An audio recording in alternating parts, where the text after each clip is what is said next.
then became the Abrams M1A1, which, by the way, then shifted over and became the Abrams M1A2. You see, we do the same thing. We upgrade existing platforms because it's more economical than changing the whole system. So when people go, oh, look, the Russians, it's just upgrading one of their old tanks. Well, of course they do. That's why we had the M60, the M60A1, the M60A2, which really was a monster tank. It was had a little more firepower than everybody else in the battlefield in its day. And it still could hold its own, by the way. The M60A2 was a unique design.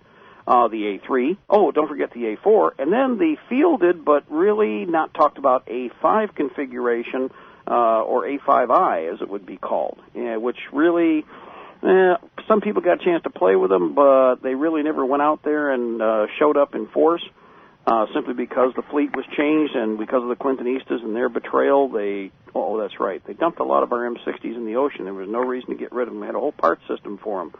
But anyway, the Abrams came along. Well, on the Russian side, T-72, T-80, T-90, Saddam got hold of a lot of this stuff. He used all this stuff for, the 10-year war that we backed him and got him to kill Iranians. All through that time, we financed killing Iranians. I don't think that made the Iranians very happy, and there's no love lost between the two sides, especially since they know who is financing trying to kill them. Now, we're in a situation today where the Iranians they've progressed just like everybody else. They've upgraded, and they're continuing to upgrade. They're not sitting in stasis just like Russia is not, just like China is not, just like even India. I say up there in India, even they upgrade people.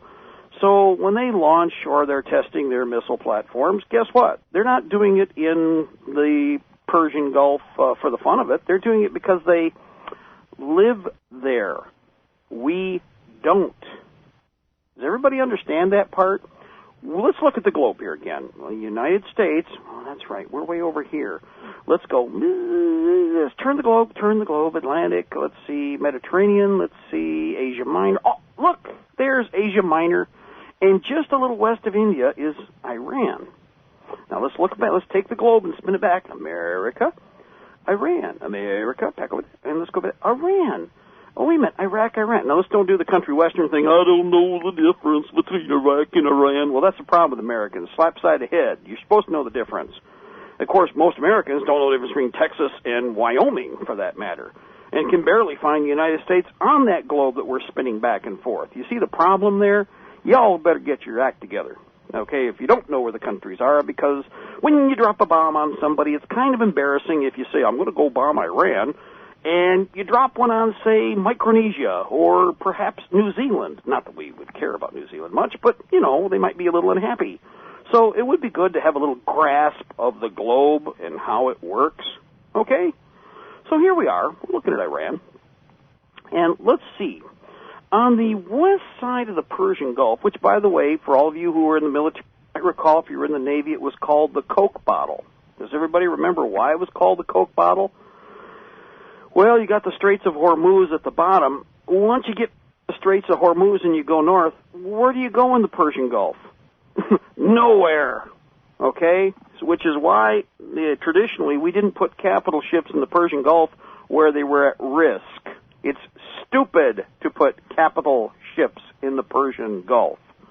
Nobody who wants to keep those capital ships, you know what I call capital ships, the military does, cruisers, aircraft carriers, battle wagons, those are capital ships. They cost a lot of money. You don't put them in the Coke bottle because where do they go other than around in circles, okay? And here's another thing about an aircraft carrier, guys. Let's think this through. The only reason you'd put an aircraft carrier in the Persian Gulf is to sacrifice it and its men and watch them die. Why?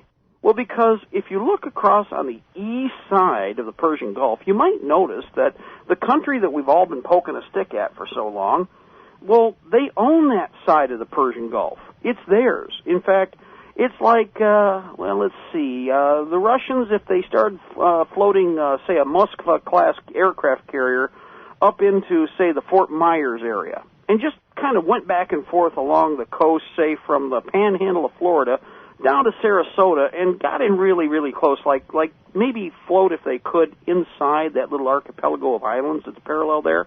Not really good choice because they really couldn't do it. They don't have the draft. But the point is that we wouldn't be too happy with that. Perhaps we might go out and intimidate the Russians to take their aircraft carrier away from the coast of Florida.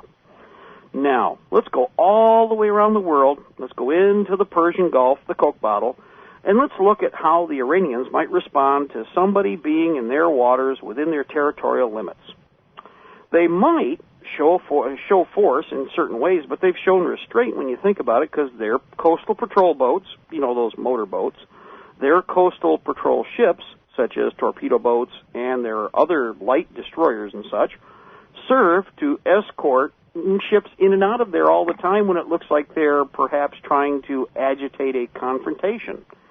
Now, from our perspective, no intelligent military commander would put an aircraft carrier inside the Persian Gulf ever. Why? Well, guys, let's do some math here. First of all, we have a whole naval force that's designed to support that aircraft carrier. In fact, everything is built around protecting that aircraft carrier, but it can't